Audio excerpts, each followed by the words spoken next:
Okay, I think we're ready to start. So, with that, let's kick it off. All right. So, hi everyone. Welcome to BioTools Innovator Live, our webinar series, our summer webinar series, I should say. Welcome everyone, the attendees, the cohort companies for BioTools Innovator 2023, and our wonderful panelists for today's webinar on strategic partnerships and how to partner with strategics.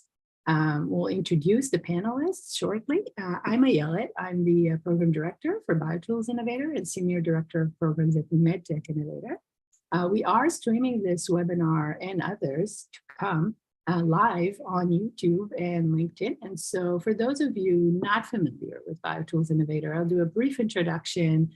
So BioTools Innovator is the first ever accelerator to focus on life science tools and molecular diagnostics. We're purposefully designed to foster and support entrepreneurs that are developing a broad spectrum of biotechnology products, platform technologies, and services that are enabling the future of healthcare. And so this is our third year in existence, and we are powered by MedTech Innovator. MedTech Innovator has been around for 11 years now. It is a nonprofit accelerator, the biggest life science accelerator in the world, actually. Fostering a fantastic portfolio of over 600 companies now across the medtech, digital health, life science tools, and diagnostics sectors. We've, like I said, have fostered a very successful portfolio thus far, over $7 billion in follow-on funding. 95% of our companies are still in business or has been acquired, and we have 38 acquisitions to date and counting. So no pressure companies, but you know. So with that, I think we can jump straight ahead to talking about strategic partnerships. So as we all know, this is one of the most popular topics in our webinar series, and for a great reason. One of the common ways to get to market and one of the common ways for companies to succeed in getting their product to the market is partnering with strategics, obviously. And so in today's panel, we have a really interesting mix of strategics from different types of companies. So we have pharma companies, we have a unique model within a pharma company and a strategics and one of the biggest tool strategics in the sector. And so with that, I'd like to first thank our panelists for being here. Hi, everyone. Thank you for being here. So we have with us Tari Suprapto. I hope I said that correctly. So Tari is the Director of Search and Evaluation at Novo Nordisk. We have Jose Resco. He's the Director of Strategy and Business Development of the Bioscience Division for Thermo Fisher Scientific. Hi, Jose. And we have Jeff Hennigan. He's the Executive Director and the co-founder at Merck Digital Science Studios. So hi, everyone. Thank you for being here. So I will start with, how about we start with a brief introduction? I'll let each one of you introduce yourself briefly, a little bit about your background, what you do, and your role. How about we start with you, Tari? Great. Good morning, everyone. It's a pleasure and an honor to be here. As mentioned before, so Tari Suprapto, I'm part of the search and evaluation team at Novo Nordisk. I have a regional focus on the Western US and Canada. And what search and evaluation means for my company is to identify business opportunities in the form of assets and enabling technologies. We are a pharmaceutical company focused solely on generating best-in-class therapeutics for cardiometabolic disease and particular types of rare diseases. And where life science tools comes into play is in that category of enabling technologies, and strategic partnerships, including feasibility studies as well as pilots, are a great entryway for my company to get comfortable with new technologies, but also to build a very strong and positive and preferably productive relationship. So pleasure to be here. Sorry, pleasure having you here. How about we go with Jeff next? Awesome. Yeah, thanks so much for inviting me to join y'all today. So yeah, I'm Jeff, over at Merck and the Merck Digital Sciences Studio. My background is scientific, so studied cell and molecular biology at the bench, and also from there, as many do, transitioned over to the computational biology side, with a lot of work in immunology and microbiology and machine learning sort of stuff. Did a lot of publications as well as a patent in that space. Also have some experience in biotech advising and working with business development. Currently, I serve two roles. So on one side, I serve as Director of Business Technology Partnerships internally here at Merck. And then I also serve as Executive Director of the Merck Digital Sciences Studio, which is a startup accelerator program that we run in collaboration with it's Merck, as well as our GHI Investment Fund, Microsoft, McKesson, North Pond Ventures, and the New Jersey Institute of Technology. So really excited to be here today.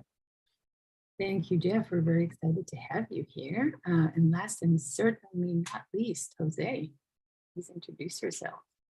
Thank you, and thanks for having me be part of this discussion. It can be challenging to figure out how to work with large companies like ours, so I'm always happy to shed whatever light we can.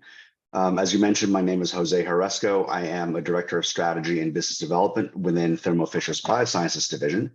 My role and those of my peers in this role is really to accelerate the revenue growth trajectory of the businesses we support. To do that, we collaborate with our colleagues in R&D and product management to identify and evaluate new technologies, but we own the end-to-end execution of that process, most notably on the negotiation side and the contracting side of those efforts. My background is in the life sciences. I did my PhD in bioinformatics and computational chemistry at UCSF. My entire professional career, though, has been in healthcare corporate finance before I transitioned to industry, first at J&J and now here at Thermo. Thank you. Thank you, Jose. Thank you for being here. So with that, I think let's just dive right in. And Jose, since you touched on it a little bit in describing your role, how about we start with you? What are kind of different ways that your organization thinks about innovation, external and internal? And how do you actually work with early stage companies in the different models at Thermo Fisher? Sure. That's an excellent question. External innovation is pretty core to the biosciences group. Those of you who have been in the industry for a while will probably most associated with what used to be the old life technology company. And so if I think about external technologies in some of our groups, it contributes almost 30% of our revenue growth over time. So it's quite a contributor. It spans different, when you look across Thermo, it's a little bit more haphazard, but certainly for our division, it's very important. Leaving aside M&A for a moment, which everyone knows we do, in order of preference, we tend to look at OEM distribution first, then the licensing, then the co-development, and then strategic investment. And while I bucketed those into 4 or 5 discrete categories, most of the time there always some variation that includes all of that. Well, thank you. That's really great to know. I mean, that 30% number, first of all, is really encouraging, I'm sure, to everyone on the other side of this call. But also knowing kind of the different types of partnerships that you have. And I'll take that over to Tari now with a little bit of a different profile, right? In a pharmaceutical company, how do you at Novo Nordisk think about external and internal innovation, bringing in innovation from early stage companies, and you have to work with early stage companies, and maybe specifically also touch on, since it's not the only type of. Sorry, you kind of got muted here and there, but I think I can answer the question. So, to give a little bit of context, right? So Novo Nordisk is actually been around for a long time. We just are celebrating our 100th anniversary today, and for a good portion of that time, we've made our business, primarily with peptide and protein modalities. We focused on the treatment of diabetes. Still today, we provide about half of the world's supply of insulin as well as insulin analogs, and of course, semaglutide is one of our major products out there today under various brands and names, depending on formulations and whatnot. So first and foremost, a therapeutics company. Diabetes and obesity are our top, what we call our bread and butter areas, with chronic cardiovascular disease, a very small distance behind. And that's another thing, is that for a very long time, solely being focused on diabetes as well as rare blood and rare growth disorders, Novo Nordisk made the strategic decision to expand into multiple therapeutic areas in the cardiometabolic space. So the cardiovascular, NASH, chronic kidney disease, and so on. And so expanding into different diseases, and then also getting a better understanding that different targets are better addressed with different modalities, means that we've also grown and continue to grow into exploring other modalities, including small molecules, RNA, gene editing, gene therapy, cell therapy. So it makes for a very exciting time, but changes also can be very disruptive, as I think my colleagues can attest. As Jose mentioned, acquisition is one of the ways we do things. However, as a pharmaceutical company, and how it's relevant to you all in this cohort, as I've mentioned before in my intro, is that we really look at enabling technologies that we have probably not a lot of expertise in, and we fully realize that in order to become a leader in these new therapeutic areas, we are going to have to externalize significantly. A good portion of our pipeline, and that's part of my mandate, is going to come from the outside. And so we are encouraged to build awareness, to do a lot of landscaping into different technologies, new modalities that we may not have been aware of before. And again, right, if you're not the expert, then go find the people who are really good at it and make them into your friends and your partners. And so we try to be very flexible in terms of how we model those relationships. Again, with anything that's new, we are big fans of doing small scale, focused, narrow pilots. Again, trying to do some mutual de-risking together.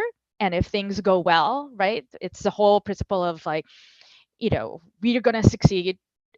We're going to succeed together, right? And so that's one of the things that we like to do, and it can be something that's super collaborative, or something as simple and straightforward as a transfer of our material to you or your material to us, and then we see where it goes. But we try to be very fair in how we share the results of those types of studies, and again, with the goal of building that relationship, becoming the preferred partner. Personally, my goal is always I'm going to be the first one you call when you have something new and exciting and particularly relevant. And even with early stage companies, I'm always happy to take the first conversation, because everything can change within 6 months, 12 months, right? And I think we're going to talk a little bit about communication as we go along. So the structure of the relationship has to just make sense for.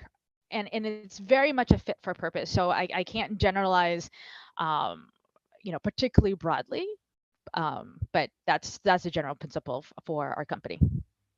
Thank you, Tari. And we'll definitely get back to some of the things you've kind of started touching on, as well as that point about de-risking together. So that's an important one where we had a lot of questions on. But I think that's a good transition to Jeff. To hear a little bit about your unique model and how you work with early stage companies. Yeah, absolutely. So Merck works with external groups and startups and early stage companies, very similar, right, to how other companies do. Yeah, the somewhat unique aspect that I'm involved in is through the Startup Accelerator program. And so the idea is to just take an alternative avenue, right, and a supplementary avenue to those engagements. So we launched the program, the Merck Digital Sciences Studio, last summer. And what we do is we take in 12 very early stage startups per year. So we're looking at seed, pre-seed types of companies. Anyone in the space of digital enablement of drug discovery and development, which is definitely a wide remit, which is exciting because we get to work with a lot of, different types of companies working on a lot of really cool solutions. Startups that come in, we provide $150,000 as safe. That's just cash in the bank when you start. Sometimes people ask me, how much does it cost to be a part of the program? It's the opposite. We pay you to be a part of the program. You also get $150,000 additional dollars worth of free Microsoft Cloud Compute. The startups always also get access to our executives and residents, free office space. We operate out of Cambridge and Kendall Square, as well as Newark, New Jersey on the NGIT campus. Real easy access into New York there as well as a lot of networking opportunities, learning opportunities. We do a lot of workshops and series to help founders at these early stages understand and bolster their acumen in the different areas it takes to run a successful company. Yeah, we run that program for, I say a year, it's about 10 months. And then of course, I'll also plug applications are open now. So if any founders are listening and they like the sounds of that, please do check us out at mds.studio. And in kind of full disclosure, we already have one of our companies. Yes. Yeah. The first cohort of MDS at MDBS, and we're actually the introduction to you. So we're all about this network. I will follow up with a quick question to you. What is kind of the advantage that you see from your side in partnering with companies through an accelerator rather than the more traditional model? Yeah. So we get to work with very early stage companies, which is exciting. We get to accelerate them towards being a bit more mature of companies and more fit for some of those other types of engagement models. So we look at really early stage, and the goal is to just accelerate them to that kind of next level of maturity towards kind of Series A, that sort of thing. So that's really what we look for is advancing. Right, fantastic. I think I'll jump into a general question, but it's really, there's no webinar as a whole without this question, I feel. So maybe let's start with you, Jose. Given the economic environment, not to say downturn, we all know, it's no secret there are challenges in the biotech, in the pharma industry, in the life sciences, right? And other industries. How has that impacted partnering with early stage companies, both on the acquisition investment side and just partnering in different models? Or has it impacted? Yeah, it certainly has impacted us. I think, my colleagues would also say the same. And you think about what's going on now, and you think about where Thermo and other companies like us live, right? We largely live in the R&D line of any P&L. So when our customers decide to pull back on that spend, it naturally affects us. And so all the prioritization that you see at the pharma biotech level, we end up doing the same thing. And so the phrase that gets tossed around these days is hyper prioritization. So in an era of cost containment, what it means for us is I think that the environment for BD actually gets better because we tended to have less to spend internally. So consequently, we see a lot more M&A coming through the pipe. I don't think we've ever, we were busy during COVID. We've been substantially busier now in terms of flow. That doesn't mean we're doing any more transactions. It just means that there's more to do. if you imagine the deal funnel that we look at, right, that funnel at the top has gotten a lot wider across any type of deal structure, but the bottom end of the funnel has gotten a lot narrower because the businesses are prioritizing internal spend, external spend. And so there's a lot more analysis, scrutiny, evaluation, and vetting that goes on beside in terms of how we pull a deal. That constant balancing against existing priorities is absolutely real. And so one of the questions that we often get is, well, you're Thermo, you're Danaher, you're Agilent, you guys have quote unquote a lot of money. But at the end of the day, each business unit, even each product manager has to decide, is it this external deal that I'm looking at, or is it my internal one? And in today's environment, that choice is tougher. And so from a deal structure perspective, I don't think it necessarily changes the type of deals we do, but it changes who we work with, right? So we are tending to prioritize near revenue or early revenue generating companies where we are looking at more de-risked assets. We're spending a lot more time doing technology transfer into our labs and to really put a tech through its paces before we pull the trigger. Because this is a fairly de-risked environment. And so you see that across M&A, licensing, all the kinds of deals that we do. And then are there specific areas that, within that hyper prioritization, as you mentioned, are there specific areas where you have completely kind of shut the door versus others, or is it across? So, yeah, I don't know if it's we've totally shut the door, but I think as an industry, when you look at, say, we're in a post-COVID continuum now, right? The endemic. It's not surprising that we and other companies like us would have maybe started to deprioritize technologies that only have a clinical application. We're going back to where it was before COVID, where we're really starting to focus again on the research sides of the business to serve the Mercks, to serve the Novo Nordisk of the world, because almost a lot of the investment across our ecosystem over the last few years was largely focused on COVID.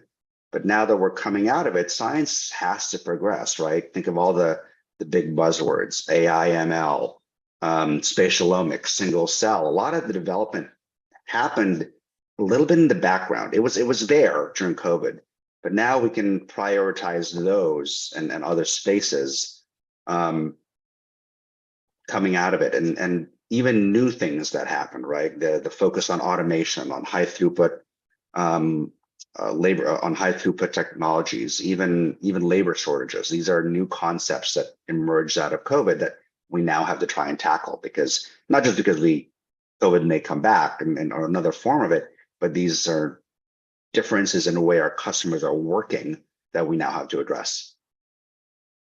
Thank you. I think that's great. That's a great level of detail that I'm sure everybody here is really excited to hear about. And I think, let me jump to Jeff with kind of the same question. It will be the same question to you, Tari. I guess from your perspective in a pharma company, there's also the question of tools versus assets, right? So the actual drug targets. Is there anything happening there in that balance when talking about prioritization? Jeff, I'll let you start. Yeah, it's a good question. Balancing that prioritization between tools and assets, I'd say it's always a constant discussion across groups. And as Jose said, right, there's a lot of different groups involved in that type of, and a lot of different levels involved in that prioritization. It's one of those things that I see just kind of always being discussed. There's always different perspectives. I'm not sure there's been any singular trend. I find it to be fairly quickly moving. But your point was a good one about the differing economic climate that we find ourselves in. You did make me think of from our perspective, trying to help out startups through the accelerator program. You know, it is a space that we aim to be helpful in, and I'm kind of glad that we're around doing it right now.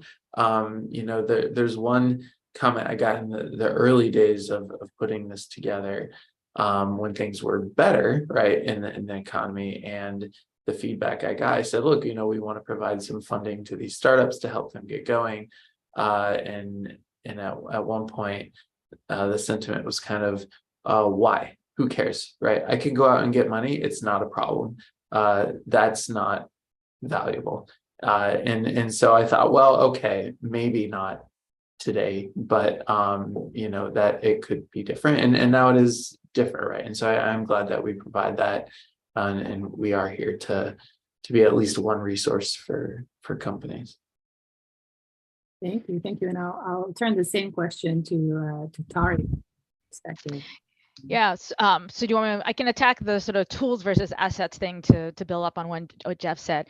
So in complete honesty and disclosure, assets are always going to be at the top of our list. As mentioned, we are about therapeutics and putting out the best drugs possible, and we just happen to be working in a very cut and competitive set of fields.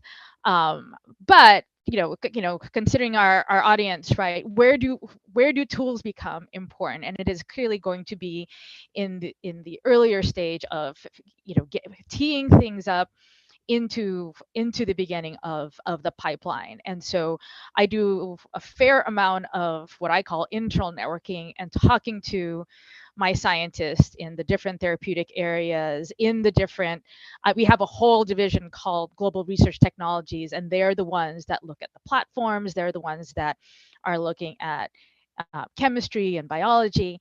And I think one thing in particular that's particularly relevant, right, is we're very interested in discovering new targets, but being able to do that efficiently and effectively. And that's where the companies that have computational approaches to be able to analyze clinical data sets, and be they from the literature or even from our internal trials, that's an area that is of high interest, and we have some partnerships already in that space. But they tend to be very, in this particular case, it's very specific. So we are talking to other potential partners for other angles. After discovery, you have validation, right? And validation, one of the trickiest parts is the translation, right? So a lot of mouse models, which are often considered canon, actually aren't that great. So we're actually trying to figure out a way, one, to move away from excessive and wasteful animal use. Are there better cellular-based assays? Right? And there's a definite uptick in the sophistication of those assays and instrumentation. I think, Jose, you agree with me, like there's a lot of miniaturization as well that also gets the costs down significantly, right? And then after target validation, you have your drug screening, and as part of that discovery process, we're also just really interested in sustainability, right? That's one of the biggest philosophies at my company. So how do we reduce waste? How do we become essentially circular zero in our research processes, as well as in our manufacturing? And so there's a lot out there, and sifting through that universe is it's a big lift. But a lot of my scientists are extremely smart. They read the literature, they talk to lots of people, and they come to me and they're like, can you get us in touch with this company, right? That makes my life easier, right? And then it's just a matter of getting the people into a virtual meeting room or a face-to-face, and then everything follows on from that. I will say that in this environment, our inbound is huge.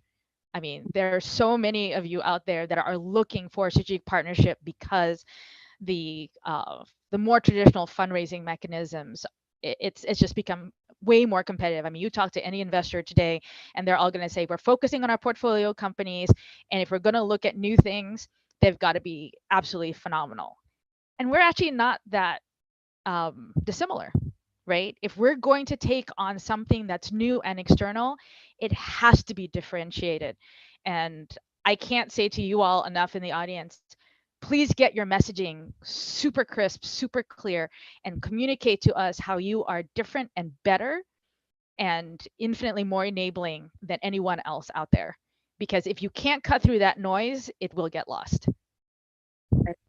We'll just plug here that this is what Jeff and BioTools Innovator exists for in other accelerators. So hopefully we're doing that. I will use that kind of segue that you provided here, Tari, to put on my startup hat. And you talked a little bit about, inbound right now. The inbound is naturally bigger right now.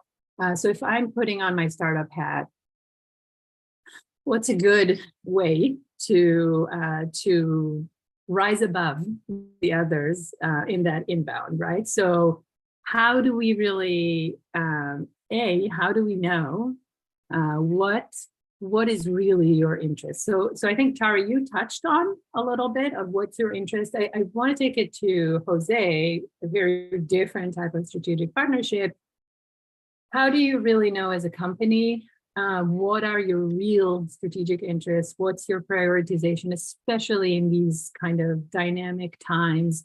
And what's the best way to find it and approach it? It's 100% driven by the business. Mm-hmm. It's, I can have my ideas, my peers can have ideas, and we obviously influence strategy and we work with all our counterparts to develop strategy. But the businesses drive technology road mapping. And so everybody has a view of where they want to be in the next 5 years or 10 years. 10 years is a long time, call it 5 years. But in terms of where we need to be in 2 years versus 5 years, we have clear technology priorities. Do we always follow it? Absolutely not. Right? There's just sometimes you just trip over something and it's like, this is just so cool. We didn't know it existed and we have to take a look at it. That always happens. Right? You can't, the universe of companies and invention and innovation, even in the tool space, is so broad and truly global at this point, that you always have to make room for interesting surprises.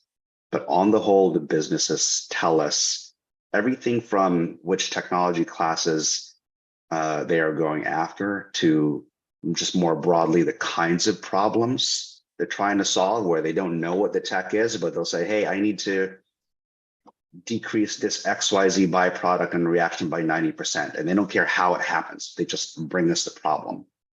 To even the kind of deals they want to do, right? They'll say, I have money to do this. I do not have money to do Y.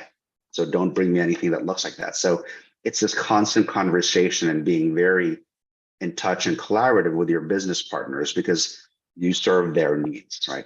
Otherwise there's just too much to do, right? For us as individuals, we can be as creative as we want, but if we know it's going to fall flat from a technology perspective, from a funding perspective, it's just a waste of everybody's time. So is a good way, I guess as a follow-up, is a good way for a startup to kind of understand where your real gaps are.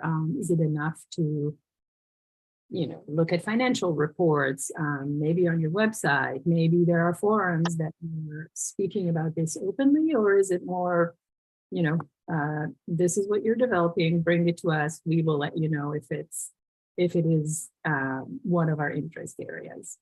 I would say it's a very tough thing to do, particularly for a company like Thermo, where we have 4 different publicly, call it groups, but we have, 40 or 50 different holding companies, right? And every cluster probably has a version of me. Some clusters do not have a version of me. So it's tough to know, looking at anything public, what our priorities are. A lot of us, we do get around, right? We're at all the conferences. We are at were at all the industry conferences like bio that had nothing, kind of more broadly. The key is really to find the person or even the business where you think your technology is most applicable. Now, even that can be challenging because I can look at a tech and go, I probably can live in 5 different places, and then I need to find the one place that's going to be the advocate for this. But the goal should still be find one of those 5. Do I belong in high throughput sequencing? Do I belong in diagnostics? Is my value add in lab automation? And then find those 1 or 2 people that are really interesting. A very obvious place to start is actually with our sales teams. So if you are at a conference and there's a thermo booth and there's a tech and you see yourself fitting in that workflow, talk to that rep, because that rep will get to me. It'll get to us, because that is actually one of our biggest channels of ideas, is our reps coming to us and saying, I saw this in a lab. I saw this company. They're a customer. You should talk to them. That's one of the easiest open doors to get to us. And then we can then say this does fit or that doesn't fit. Because I think looking at anything public, from our press releases to our analyst days, will not give you the granularity to know where to attack the system. For example, if our ELT says, hey, mRNA therapeutics is really important to us, that is such a broad statement about how we are planning to attack that whole ecosystem that there's no way to know whether you fit in or not. So try to spend a little time, hit us up on LinkedIn, hit our salespeople, and find try to find that specific entry point that is most relevant to you. Thank you. I think that's really great advice. I hope everyone's taking notes if they haven't already gone this route. And Jeff or Tari, either of you wants to jump in on that kind of channel question and how to approach with anything to add to this? Yeah. I mean, sorry, go ahead, Jeff. No, go ahead. I mean, Jose has covered a lot of, I think, what I would say, right, is one of the best places to really get a bead on what is important to this potential strategic partner today, right? Because I think Jose and Jeff, we can all agree that our strategies, our priorities can change by the quarter, right? Or, all of a sudden, there'll be, a quote unquote wildfire burning, and it's like, we got to plug this gap within the next quarter, right? And if you can find us and talk to us in person and actually be a really nice, cool human being, we'll tell you what that wildfire gap is, right? And if you have the solution, then we're good, right? So I do agree with you, Jose, that a lot of stuff that's on the public websites it's a little archaic. It's meant to be vague in many ways on purpose, because there's no way you want another company's competitive intel, right, to be able to divine from a website what's going on. But if you and I have a relationship, I will tell you exactly what's important to my company today, next week, right? And what's going to immediately capture our interest and get people following up right away versus like, no, right? I'm one of the more candid people in my business, I think, where I'm just willing to just spill it all out, because I don't want to waste your time and I don't want mine wasted either. But we're not all created alike. So you're going to have to do your share of research and thinking and asking questions, right? So Jeff, go ahead. Yeah, no, that's fantastic. Yeah, really just to echo what's already been said. I have some friends who've gone through like the NSF I-Corps program, and I really like one of the aspects of going out and doing these types of informational interviews. And I forget what the numbers are, but it's kind of like go out and interview 50 people, right, or some large number, and go out there and like what was said already, go out, talk to folks that are in the space and doing it, and just really understanding where the trends are. It's definitely good to get in specifically as well, but also just understanding what the trends are, what folks in the field are thinking about.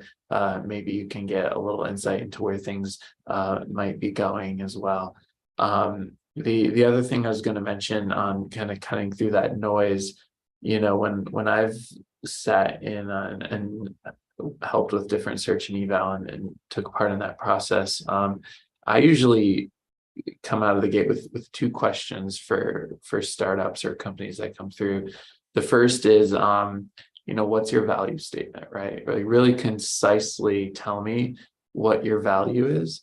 And then I always ask, who's your competition and why should I go with you? And I'm looking for the folks I'm talking to understand who their competition is and be able to articulate that. It makes me really nervous when people tell me they don't have any competition. And I hear it way more than should make sense in a market of we're the only ones doing this. And I very rarely find that to be true. And then being able to articulate, look, these are the other folks in the area. But this is why we think that we're the ones to go with. So just 2 cents. Thank you, Jeff. A couple more questions on kind of the overall strategy of partnering with strategics that I want to get to. One of them is, what do you need to see on your end to partner with an early stage company, knowing that this is not a finished product, right?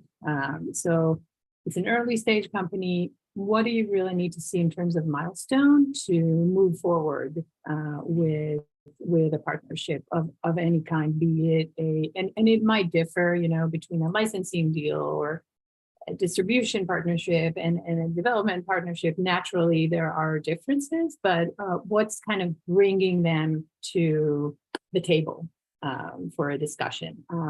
Tari, do you want to start with this?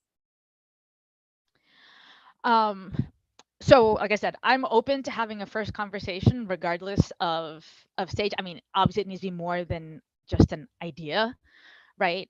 We are a conservative company, so in complete honesty, some sort of track record, even if it's not in our space, but if your technology was used to actually, help fuel a program, let's just say in an infectious disease, which we don't do at all, right? But it was successful to the point where it got into a clinical trial and everyone's nuts about it. It's like, okay, these guys have actually been through the mill once or twice before, and maybe you're interested in going into a big cardiometabolic disease area like heart disease, right? But something like that, you're going to want to go in with someone with the disease expertise and with the means to really have the resources to push it forward, right? Then that's very, very useful, right? I do get the question a lot, like, especially from the companies that have assets, right? What is it that you need to see? Obviously, having some proof of concept, preferably like, if it's something that can be used in animals, as much as we would like to prevent animal use, like, but it's to know that there's some maturity there in the company and a clear vision of, because this is my first question, right, Jeff, which is, what's it good for, right? So it's like, does it work? What's it good for? And is it better, cheaper, faster if I do it your way versus anyone else's, right? That's the constant questionnaire that we have in our heads, and we just ask it in different ways. I will tell you that having a very good non-confidential slide deck that is informative without being enabling is so key, right? If it's just big bubbles with fancy words that I can't wrap my head around, and I'm a generalist, right? I have a scientific background, but I'm a generalist, and if I can't wrap my head around it and communicate internally what it's about, I'm gonna be like, you guys are gonna have to help me, right? Explain this, but I can't get you a meeting, right? So you've really got to put your best foot forward with that. Because you also keep in mind is that it's my job to then take that deck and share it with the relevant, potential anchoring area or areas, right? And we are a global company. I've got people in Europe, Asia, etc. It has to be something that I can email with to multiple people quickly and then get their feedback, right? And it's the best of both worlds, where they come back to you because like, oh my God, this is exactly what I've been thinking about doing. get me that meeting, right? But without that, it's really hard, you guys. Clarity is key. I appreciate that. Jose, are there any technical milestones that you would think are non-negotiable when looking at partnering with a company like Thermo Fisher and the likes of that you would not take a look at a company before they hit this specific milestone? Yeah, so I'll echo what Tari was saying. So we'll always have an open door. Like we'll always talk to people. In general, I mean, you think about what we do, right? We sell platforms, enzymes, reagents. You know, you can walk in any lab in the world and we probably own 40% of it. So when we look to bring in new technologies, to what Tari was saying, really understand the value proposition, right? We see a lot of hammers looking for a nail, right? And so that is usually, you know, look, I can do, you know, let's think of high throughput sequencing for a second, or extraction. You know, I can do 384 plex, and therefore I'm going to conquer the world with it. And I can tell you right away, oh, that's probably not true, because there's a small segment of the market that would tackle that. Really understand the value proposition and the problem we're trying to solve. That has to be number one, regardless of the stage you're at. From a deal-making technical perspective, the ideal place for us to do a deal with someone is when the technology, whether it's a platform, a production system, or anything, is stable. That doesn't mean we don't want to see it at alpha. It means that it's better at beta and delta, because it tells us a couple of things. We care obviously if a technology works, but a technology can work at the alpha stage. But again, think about what Thermo is. We want to know that you've thought about margins. If you thought about scale, you know, if you want to thought about production systems and capacity, right? Things that we start to think about when we think of taking a business that maybe sells 100 and we want to sell 10,000 of it. If you've already thought about those aspects of it, that helps. If you have customers who are using it, that's so kind of just like in the therapeutic side, I'd be calling, you know, KOLs who've used the device. Here, if there are labs using your tech or alpha sites that are using it for free because you probably gave it away, that's always very helpful. But you know, if I had to boil it down and summarize, one, know your value proposition. Two, show me a stable platform and show us that you've thought about scaling this business and what it would take. And thirdly, are there people that we can talk to who have used this tech? And one way to think about it is the most natural thing for us to do is to bring that tech into our lab, right? And if it's at the point where our scientists have to spend an inordinately large amount of time trying to figure out how to use it, it's probably not ready.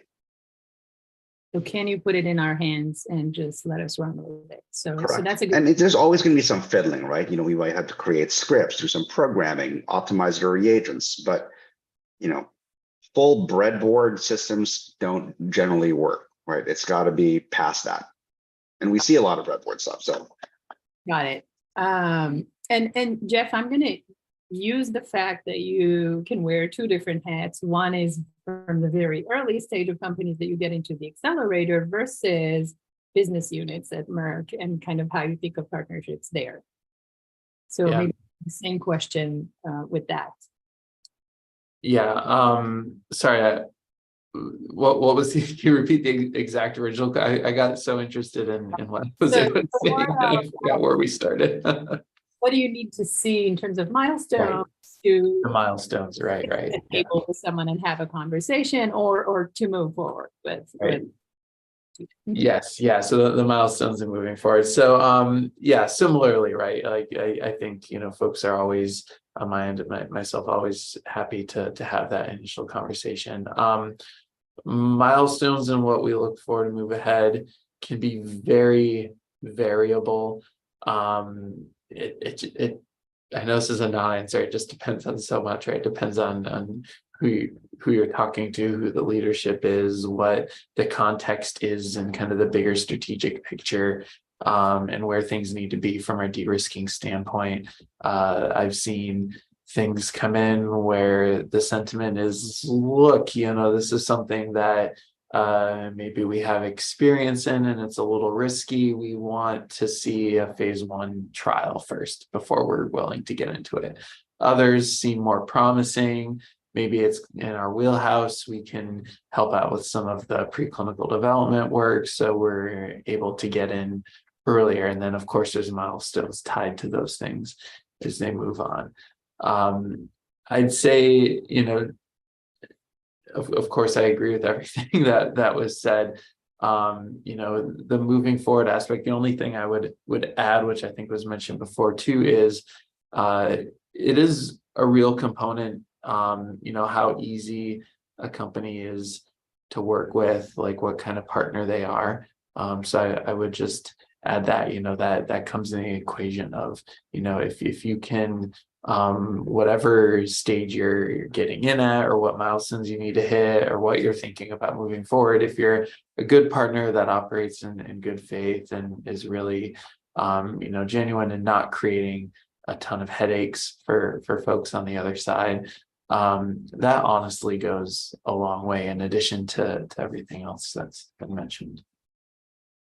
Thank you. I appreciate that. I'm going to switch gears a little bit about talking about how to communicate with a potential partner when you found that this is a good target for you, and vice versa. You want to start the conversation.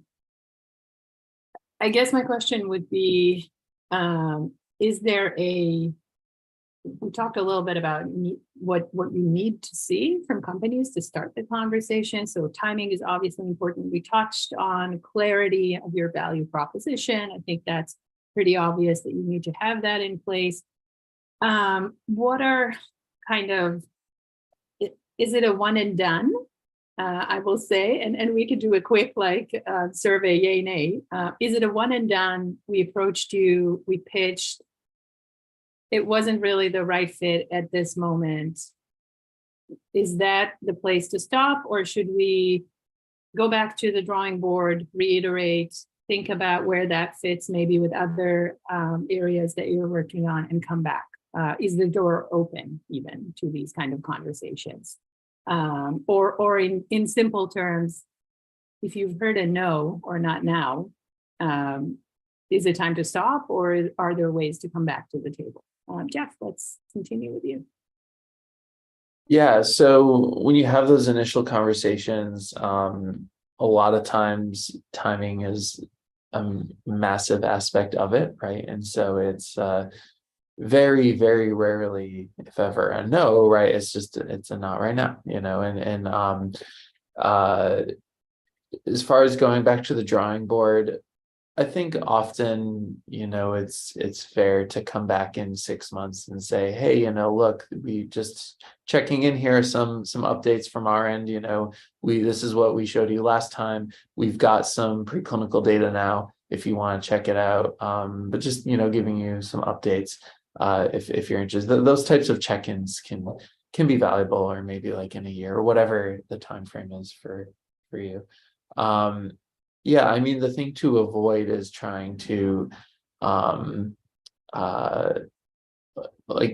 around people, or trying to, sometimes the answer is a not right now, and then folks try to go to other, maybe like more senior leadership that was usually already looped in, and then they just start usually like they get looped in, and then it comes back down as okay, I don't know, Jeff, handle this or whatever, and then saying we evaluated it, the team looked at it, not right now, and then they go back and they say, whatever, you don't know what you're talking about. So they go to someone else and they say, all right, I already sent it Jeff's way, I'm going to send it again. And then and it gets to be a bad situation. So those types of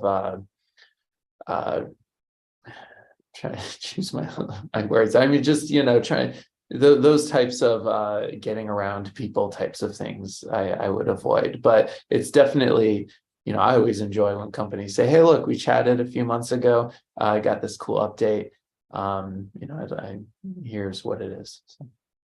Oh, that's fair, and we'll touch on some of those communication faults, I would call them, in a bit. Jose, any response to Jeff's perspective? Yeah. So same kind of answer, right? The door is never fully closed.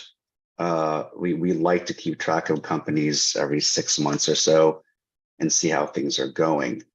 I would hope, though, that if we say not now, you talk to other people, right? In other words, right, talk to our competitors, talk to Danaher, talk to Agilent, talk to other stakeholders in the ecosystem and say, I'm hearing this from someone in the large cap. Do you agree? Because when we hear you, when we see you come back in 6 months, we're fully open to the conversation that says, hey, you're wrong. Right? I've talked to 5 other versions of you and they all like this. So where is there a disconnect, right? We're not just, our view of the world constantly changes. It is not static, and we'd love to learn from people. So take that not now and go talk to other people and get that feedback loop going. The other thing we see in our space, and maybe this is a little bit different therapeutics, the business models and the value propositions of having technology usually can be attacked in multiple places. So even though you start as an enabling diagnostics company, let's say the whole diagnostic industry just blows up and everything goes through phases, right? And so then you have to pivot, right? It's important to hear, it's not just, hey, my technology, I hit a technical milestone, I can now hit this kind of sensitivity. Sometimes it's important for hear, how has your business model changed? How are you rethinking your go-to-market strategy? Because that has implications for us and our partners and our competitors. So for the tool side, there's obviously technical milestones you have to hit, but the go-to-market strategy and the business model are equally important because stuff just changes all the time, right? Regulation changes, supply chain constraints changes, and it's helpful to know that as well. Especially, like you said, with enabling tools, that can be even the intended application, and so the basis of this conversation can really take a different turn. I guess we're it's already been an hour, so we've been flying through this conversation. It's been really fun talking. I guess maybe kind of a last question on that topic. Jose, you touched on a pretty sensitive topic. Talk to others. Talk to other strategics. I know some of our companies have asked. We're talking to several strategics. How do we leverage that to have conversations that will position us better? What would be your advice to these companies as they're going through evaluating different strategics? And is there a place for really this kind of creating a competitive environment, if for the lack of a better phrase, in these negotiations and conversations? I'll turn this to everyone and see who wants to start. I think it's a different answer depending on the kind of deal you're trying to do. On the M&A side, it's always competitive in our space. And even if we don't know a company, we're going to get the call anyway, 9 times out of 10. But I would say in general, I would encourage everybody to, one, like I said earlier, find your stakeholders, find your business, and let them watch you grow. Even if we're not doing a deal at the B round or a C round or even the D round, us watching the evolution and us being informed that evolution allows us to decide whether or not there's a play. And I think that does feed in M&A, right? That does get to that point. But that starting point can be hard, right? Where do you enter the ecosystem? So I'd say develop those relationships over time. Thank you. Tari, you want to jump in on that? So if you are truly in that position where your technology, your opportunity is so compelling that you have multiple unsolicited, interest, right?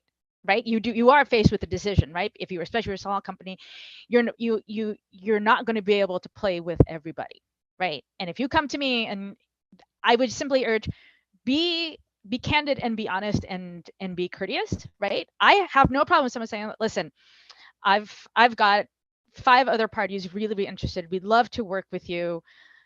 Can you go back to like whatever team, you know, is particularly relevant, and you know, we want to give you a chance, right? That's a beautiful way to do it, right? Then I can legitimately go and say like, guys, if we don't go in now, we could get shut out at least for another year, right? Because I'm willing to advocate for that, especially if the opportunity is that good. If you lie, I will find out. This is a small world.